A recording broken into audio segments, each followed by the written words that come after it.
집은 두 채나 있어도 통장에 잔고가 없으면 발만 동동 구르게 되더라고요. 며칠 전 친구 어르신 한 분이 속상한 얼굴로 이런 말씀을 하셨어요. 무릎 수술 날짜는 잡았는데 병원비 마련이 안 돼서 한참 고민하셨다고 하더군요. 통장에 딱 1,000만 원만 있었어도 이렇게 불안하진 않았을 텐데 하시며 한숨을 내쉬셨습니다. 생각해보면 우리 세대는 오랫동안 부동산은 무조건 좋은 자산이라 믿고 살아왔습니다. 집이 재산의 상징이었고 내 이름으로 된 집 한 채만 있어도 마음이 든든했죠. 그런데 말입니다. 나이 들어서 가장 먼저 필요한 건 의외로 그 집이 아니라 현금입니다. 집은 분명 자산이긴 하지만 그걸 바로 꺼내 쓸 수 있는 건 아니거든요. 요즘 어르신들 사이에서 자주 들리는 말이 하나 있습니다. 집이 있어도 병원비는 현금으로 내야 해. 맞는 말이에요. 아플 때, 위급할 때, 생활비가 부족할 때, 아무리 집이 있어도 돈을 바로 꺼낼 수 없으면 그건 그림의 떡이에요. 특히 70대 이후엔 상황이 더 복잡해집니다. 일단 수입은 줄고, 지출은 늘고, 예상치 못한 병원비나 요양비 같은 돌발 상황이 자주 찾아오거든요. 이럴 때 집 팔아서 해결하면 되지 생각하시는 분들도 계신데, 막상 팔려고 하면 시간도 오래 걸리고, 마음처럼 값도 안 나가고, 자녀들 의견도 걸리고, 결국 아무것도 못하고 끙끙 앓는 경우가 많습니다. 반면 통장에 몇 천만 원이라도 현금이 있으면 상황은 달라집니다. 병원 갈 때도 눈치 안 보고 자녀들에게 손 벌릴 일도 없고 여유가 생기니까 자신감도 붙고 삶의 품격도 유지됩니다. 생각해보면 노후라는 게 그래요. 돈이 많고 적음의 문제가 아니라 그 돈을 내가 당장 내 손으로 꺼내 쓸 수 있느냐, 없느냐, 그게 삶의 질을 좌우합니다. 사실 대부분의 어르신들은 50대까지는 모으는 삶을 살아오셨어요.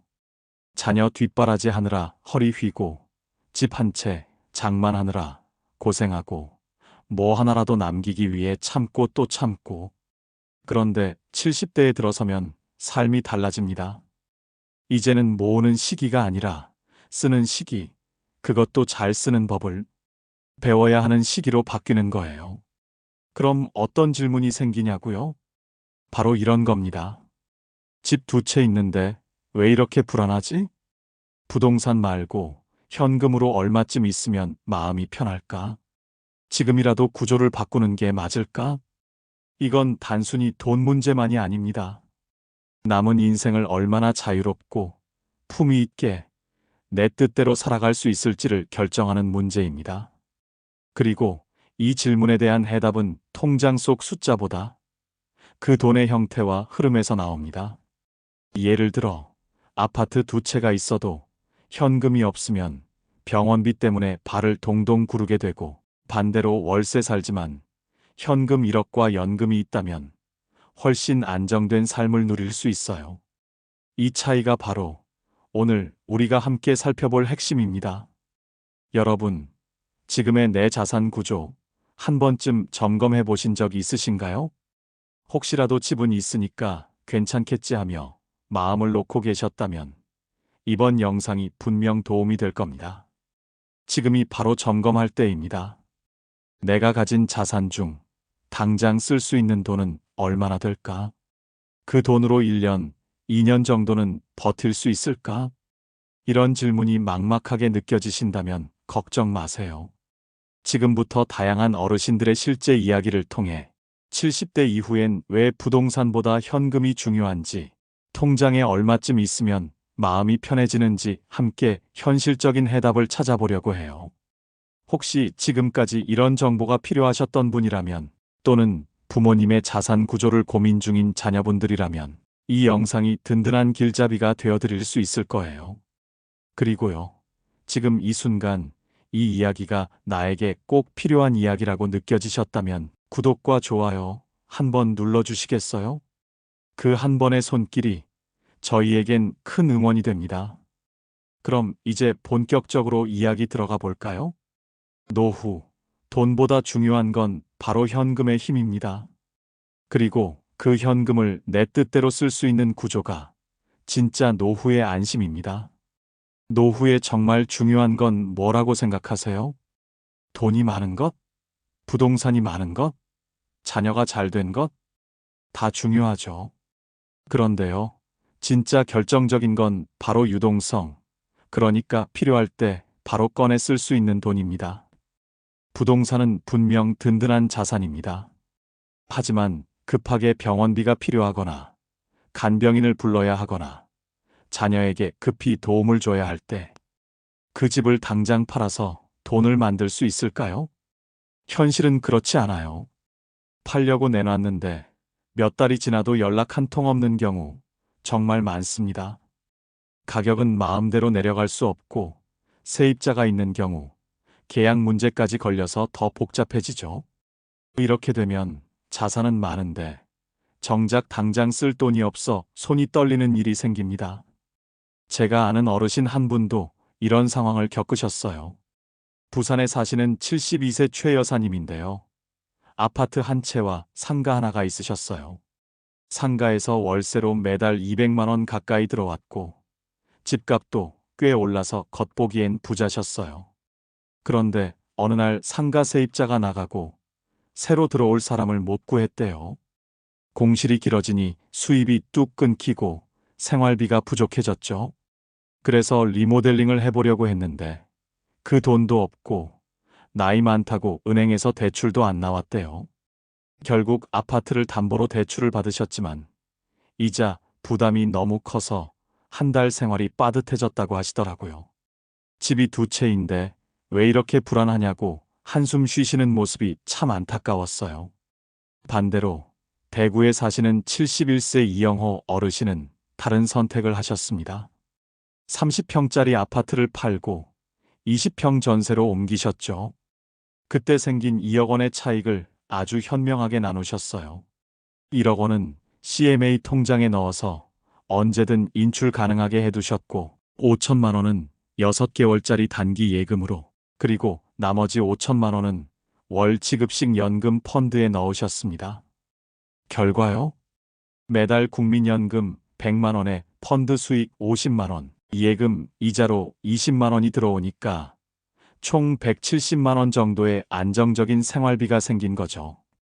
병원 갈 일이 생겨도 CMA 통장에서 바로 꺼내 쓸 수 있으니 불안할 일이 없대요. 심지어 여행도 다니시고 손주 용돈도 챙겨주신대요. 이 어르신이 하신 말씀이 참 인상 깊었어요. 돈이 통장에 있으니까 자식들 눈치 안 보고 내 맘대로 살 수 있어요. 이게 바로 유동성의 힘입니다. 사실 70대 이후엔 소득이 많지 않습니다. 대부분의 분들이 국민연금 한두 푼 혹은 퇴직금 일부를 가지고 생활하시죠. 이럴수록 통장 안에 언제든 꺼내 쓸 수 있는 돈, 이게 생명줄이 되는 거예요. 그렇다면 얼마나 있어야 할까요?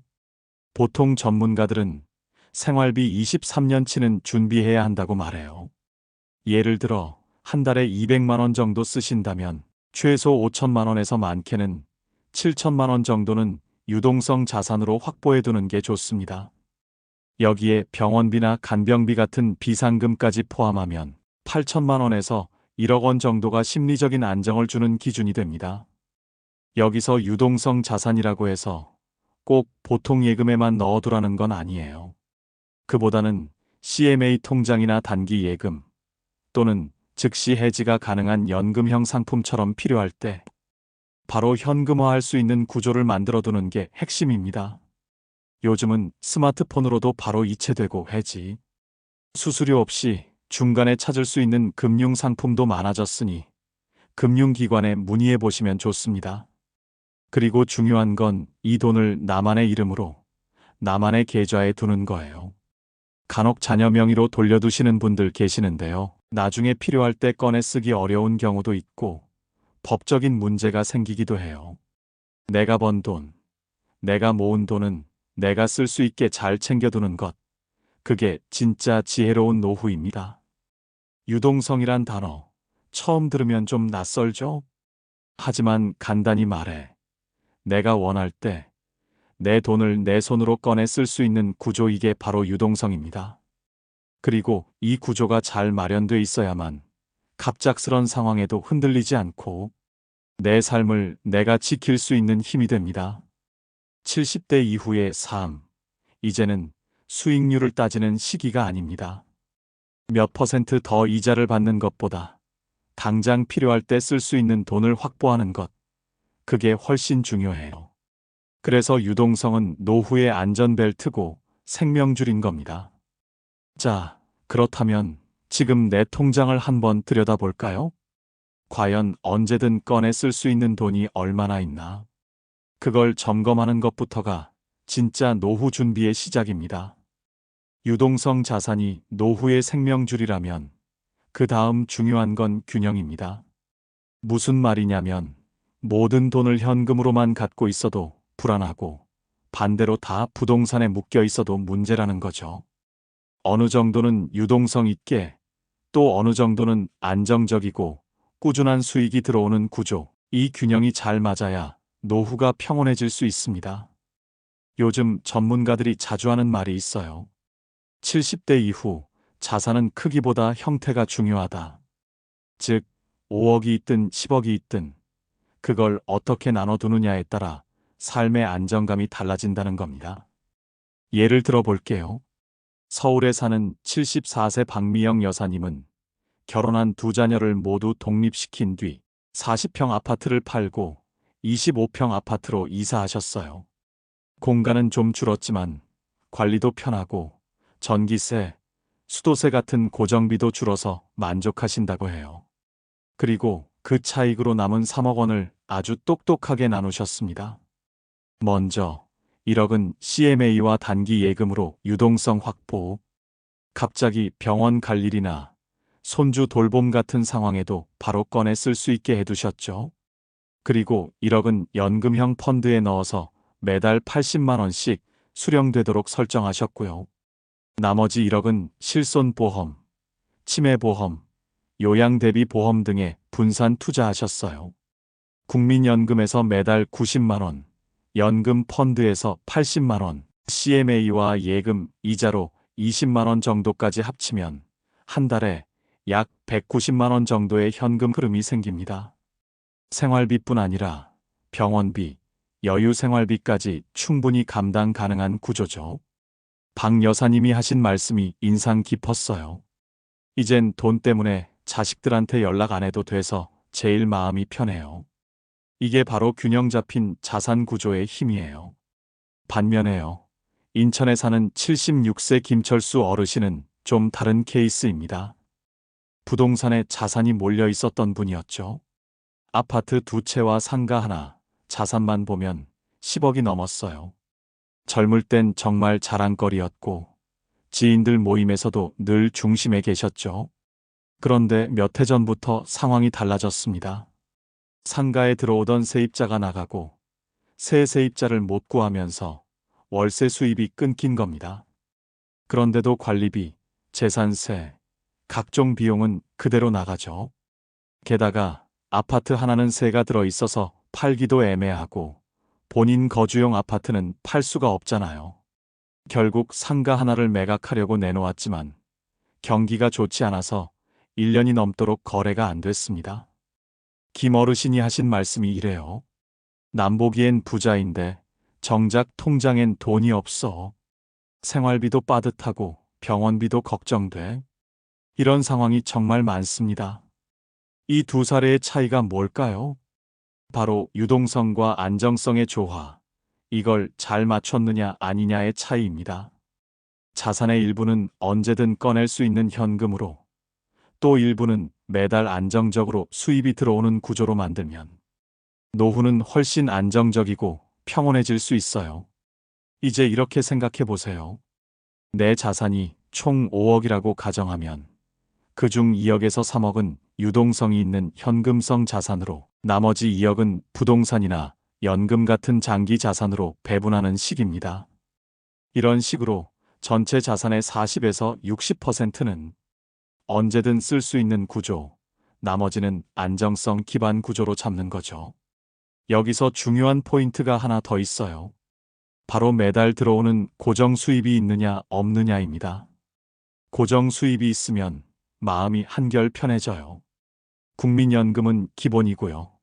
여기에 월 지급식 연금 펀드, 리츠 부동산 투자 신탁, 배당 ETF 같은 상품을 활용하면 매달 일정 금액이 들어오는 구조를 만들 수 있어요. 예를 들어 월 지급식 펀드에 5천만 원을 투자하면 매달 20만 원에서 30만 원 정도의 수익을 얻을 수 있습니다. 이게 작게 느껴질 수도 있지만 병원비나 생필품비로 쓰기에는 꽤 괜찮은 금액이에요. 그리고 또 하나 빠질 수 없는 게 바로 보험입니다.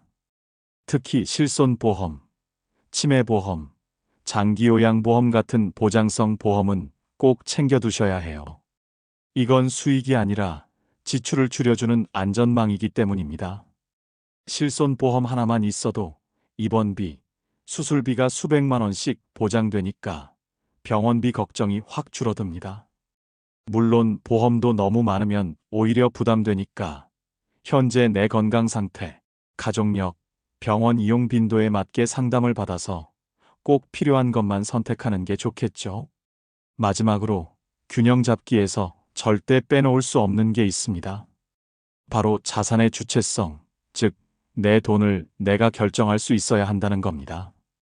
아무리 잘 나눠놓은 자산이라도 그걸 자식 명의로 돌려버리면 정작 본인이 필요할 때 마음대로 못 쓰는 경우가 생깁니다.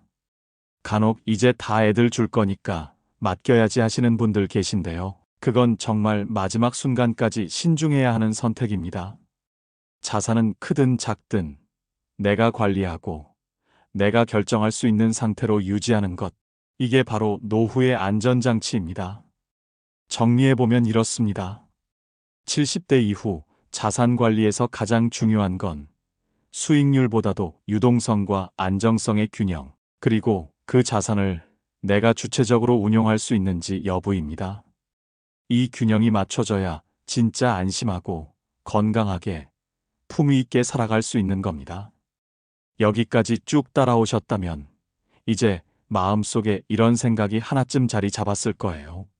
그래, 지금 내 자산 구조 한 번쯤 다시 들여다봐야겠구나. 그렇다면 이 시간을 헛되이 보내신 게 아닙니다. 지금부터라도 차근차근 준비하면 앞으로의 10년, 20년은 훨씬 더 든든하고 자유로워질 수 있어요. 사실 노후라는 시기는 참 복잡한 시간입니다. 돈은 있어야 하고 건강도 챙겨야 하고 자식과의 관계도 신경 써야 하고, 하지만 그 중심에 있는 건 결국 바로 나 자신의 삶이에요. 돈이 많든 적든 그 돈을 내가 주체적으로 쓸 수 있어야 진짜 내 삶이라고 할 수 있습니다. 요즘처럼 고령사회로 접어든 시대에는 70대 이후의 삶이 오히려 또 다른 인생의 시작점이 될 수 있어요. 예전엔 70이면 인생 정리할 나이라고들 했지만 지금은 80, 90까지 건강하게 살아가는 분들이 많습니다. 문제는 그 긴 시간 동안 내가 원하는 삶을 유지할 수 있는 재정적인 바탕이 마련되어 있느냐 이거예요. 그래서 전문가들이 늘 강조하는 게 있죠. 70대 이후에는 자산을 모으는 시기가 아니라 잘 쓰는 시기로 바꿔야 한다. 이 말이 참 중요합니다. 이제는 돈을 불리기 위해 애쓰기보다 어떻게 써야 후회 없이, 걱정 없이 살 수 있을지 그 전략을 세워야 할 때인 겁니다. 그렇다면 오늘 이야기를 한번 정리해 볼게요. 첫째, 노후에는 유동성 자산이 생명줄입니다. 집이 있어도 통장에 돈이 없으면 막막합니다. 언제든 꺼내 쓸 수 있는 돈, 즉 생활비 2년에서 3년치, 비상의료비까지 포함해 8천만 원에서 1억 정도는 준비해두는 게 좋습니다. 둘째, 안정적인 구조로 자산을 나누는 균형 감각이 필요합니다. 전체 자산의 40에서 60%는 유동성 자산으로, 나머지는 부동산이나 연금, 보험 등 안정 자산으로 배분해야 합니다. 여기에 매달 일정한 고정 수입이 들어오는 구조까지 갖춰지면 더할 나위 없죠. 셋째, 자산은 반드시 내 이름으로, 내 손 안에 있어야 합니다. 아무리 자녀가 믿을만 하더라도 그 자산을 내가 직접 결정하고 사용할 수 있는 상태여야 해요. 그래야 필요할 때 눈치 보지 않고 주저하지 않고 꺼내 쓸 수 있습니다. 이게 바로 재정적 자립이자 노후의 품위입니다. 넷째, 돈을 잘 쓰는 연습이 필요합니다. 어르신들 중에는 아껴야지 나중에 또 무슨 일이 생길지 모르니까 하고 지나치게 지출을 줄이시는 분들도 많아요. 물론 준비는 필요하지만 너무 아끼기만 하다 보면 정작 건강이 안 좋아져서 그 돈을 쓰지 못하게 되는 경우도 있어요. 그래서 중요한 건 적절히 균형 있게 계획적으로 쓰는 습관입니다. 예를 들어 볼게요. 어떤 분은 매달 180만 원의 수입이 있으면서도 80만 원만 쓰고 나머지를 계속 쌓아두기만 하셨어요. 그런데 2년 후 무릎 수술로 건강이 나빠지면서 그 돈을 결국 병원비로 다 쓰게 됐죠. 남긴 돈은 있었지만 삶을 누리지 못했다는 아쉬움이 컸다고 하셨어요. 반면 또 다른 어르신은 매달 들어오는 연금과 이자 소득에서 생활비를 쓰되 매월 일정 금액을 나를 위한 기쁨 통장에 따로 정해두고 사용하셨어요. 병원 가는 날엔 꼭 맛있는 점심 한 끼를 사드시고 생일엔 손주들하고 작은 케이크 파티도 하시더라고요. 이 어르신 말씀하시길 내가 이 돈을 쓰려고 평생 일한 거지 쌓아두고 죽으려고 일한 건 아니잖아. 정말 맞는 말 아닙니까? 노후의 돈은 단순히 생존을 위한 도구가 아니라 삶을 나답게 살아가기 위한 수단입니다. 그리고 이 돈을 어떻게 쓰느냐에 따라 노후의 표정도 달라집니다. 어떤 분은 여유가 없어 늘 인상 쓰고 살고 어떤 분은 수입은 많지 않아도 계획 있게 쓰며 밝게 살아가요. 이 차이는 결국 내가 돈을 컨트롤하느냐, 돈에 끌려다니느냐의 차이입니다. 마지막으로 꼭 말씀드리고 싶은 건 이겁니다. 지금 이 영상을 보고 계신다면 아직 늦지 않았다는 겁니다. 당장 내일 통장 잔고가 바뀌진 않겠지만 지금부터 생각과 구조를 바꾸면 삶 전체가 달라질 수 있어요. 예를 들어 이번 주에 할 수 있는 작은 실천 하나는 은행에 가서 CMA 통장을 하나 만들어 보는 것입니다. 혹은 보험사에 문의해서 실손보험이나 장기요양보험이 잘 가입돼 있는지 확인해 보는 것. 아니면 자녀와 가볍게 차 한잔하며 내 자산 계획을 공유하는 것. 이런 것들이 지혜입니다. 여러분, 이제는 내 삶의 주인공으로 살아야 할 때입니다. 누군가의 부모로서, 배우자로서 살아오셨다면 이제부터는 나를 위한 삶, 내가 원하는 방식으로 살아가는 시간이 시작되는 겁니다. 돈은 도구입니다. 그 도구를 어떻게 쓰느냐에 따라 노후의 삶은 의미 있게 또는 막막하게 나뉘게 됩니다. 지금 내 손안의 자산, 다시 한번 점검해 보세요. 그리고 필요하다면 지금이라도 구조를 바꾸는 용기를 내보세요. 그 용기 있는 선택이 여러분의 노후를 더 단단하게, 더 평화롭게 만들어줄 겁니다. 돈이 내 삶을 지켜주는 든든한 우산이 될 수 있도록 지금부터 함께 실천해 봅시다. 그리고요, 혹시 아직 구독과 좋아요를 안 누르셨다면 지금 한번 눌러주세요. 여러분의 그 작은 클릭이 저희에게는 아주 큰 응원이 됩니다. 앞으로도 노후를 위한 알짜 정보, 따뜻한 이야기들 꾸준히 전해드릴게요. 고맙습니다.